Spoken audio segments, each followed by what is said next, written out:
Assalamualaikum warahmatullahi wabarakatuh.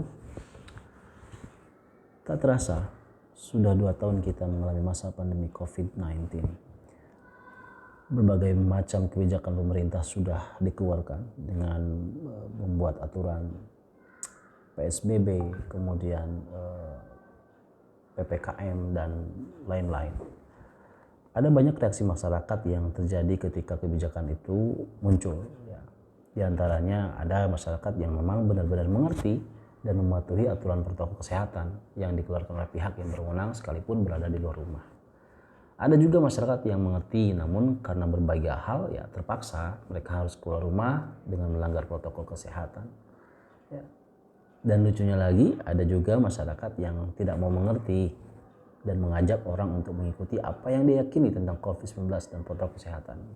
Ada yang bilang bahwa COVID-19 itu hanya sekedar mitos dan lain-lain.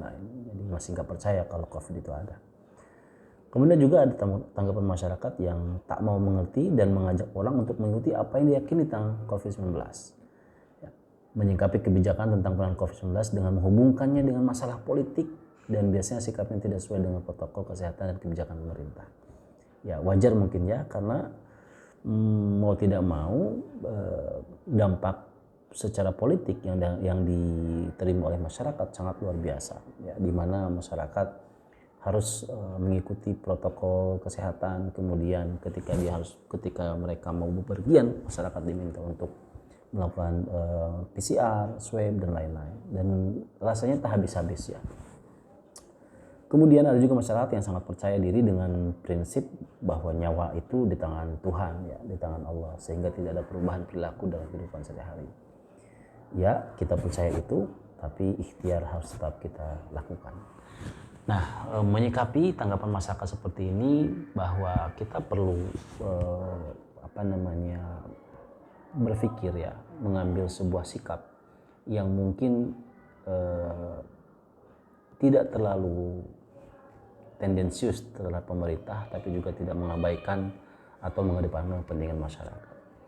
Kalau boleh mungkin kita ngasih pendapat, yang pertama mungkin kebijakannya harus jelas, tegas dan mengikat dari pemangku kebijakan. Kenapa demikian? Karena jangan sampai bahwa kebijakan PPKM itu hanya terbatas pada masyarakat kecil, sementara untuk masyarakat menengah ke atas ini tidak berlaku.